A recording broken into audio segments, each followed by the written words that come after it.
Hello friends, welcome back to my channel. ഇന്ന് ഞാൻ വന്നിരിക്കുന്നത് എ സ്മൈലിംഗ് വുമൺ എന്ന ഒരു ഹൊറർ ഷോർട്ട് ഫിലിമിൻ്റെ സ്റ്റോറിയുമായിട്ടാണ്.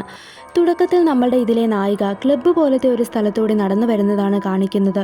പെട്ടെന്ന് അവൾക്ക് ഫോണിൽ ഒരു നോട്ടിഫിക്കേഷൻ വരും. അവൾ ഫോൺ നോക്കി നിൽക്കുമ്പോൾ അവളുടെ പുറകിൽ കൂടി ഒരു പെൺകുട്ടി വളരെ ഭയാനകമായ രീതിയിൽ നടന്നു വരുന്നതാണ് കാണാൻ സാധിക്കുന്നത്. ആ പെൺകുട്ടിയാണെങ്കിൽ അവളുടെ തോളിൽ തട്ടി വിളിക്കും. അവൾ ഞെട്ടിത്തിരിഞ്ഞു നോക്കുമ്പോൾ അവൾ പറയും, സോറി, ഞാൻ വിചാരിച്ചത് എൻ്റെ ഫ്രണ്ടാണെന്നാണ് എന്ന്. എന്നിട്ട് അവൾ ചോദിക്കും, നിങ്ങൾക്ക് ക്യാൻഡി വേണോ എന്ന്. അവൾ അതിൽ നിന്ന് ഒരു ചോക്ലേറ്റ് എടുക്കുന്നു. എന്നിട്ട് നിങ്ങളുടെ ഡ്രസ്സ് മനോഹരമായിരിക്കുന്നു എന്നൊക്കെ തന്നെ പറയുന്നു. അപ്പോൾ ആ പെൺകുട്ടി പറയാണ്, ഞാനൊരു സ്മൈലിംഗ് വുമൺ ആണെന്ന്. അതിനുശേഷം അവൾ അവിടെ നിന്ന് പോവുകയാണ്.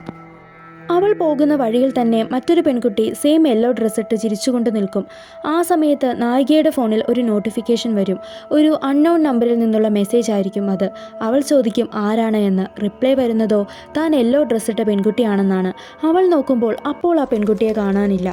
അവൾ തിരിഞ്ഞു നോക്കുമ്പോൾ അവളുടെ തൊട്ടു പിറകിൽ ആ പെൺകുട്ടി നിൽക്കുന്നു. അവൾ ചോദിക്കുന്നു, നീയാണോ എനിക്ക് മെസ്സേജ് ചെയ്തത് എന്ന്. അവൾ ഒന്നും തന്നെ മിണ്ടാതെ വളരെ ഭയാനകമായ രീതിയിൽ അവളെ നോക്കി ചിരിച്ചുകൊണ്ട് നിൽക്കുന്നു. പേടി തോന്നിയ നമ്മുടെ നായികയാകട്ടെ അവിടെ നിന്നും പോകാൻ പോകുമ്പോൾ ആ പെൺകുട്ടി വീണ്ടും മുന്നിൽ വരുന്നു. അവൾ ഞെട്ടി നിൽക്കുകയാണ്. ആ പെൺകുട്ടി ഭയാനകമായ രീതിയിൽ നടന്ന് നായികയുടെ അടുക്കലേക്ക് വരുന്നു. പെട്ടെന്ന് അവളെ കാണാതാകുന്നു. പിന്നെ നായികയുടെ പുറകിലായിട്ട് ആ പെൺകുട്ടി വന്ന് നിൽക്കുന്നു. അവൾ ഞെട്ടിപ്പോവാണ്. അവൾ നായികയുടെ അടുക്കൽ വന്ന് അവളെ കൊല്ലുന്നു. അതിനുശേഷം കാണിക്കുന്നത് നായികയെ പിക്ക് ചെയ്യാനായിട്ട് അവളുടെ അമ്മ കാറിൽ വരുന്നതാണ്. നായികയെ വെയിറ്റ് ചെയ്തിരിക്കുന്നു അവളുടെ അമ്മ.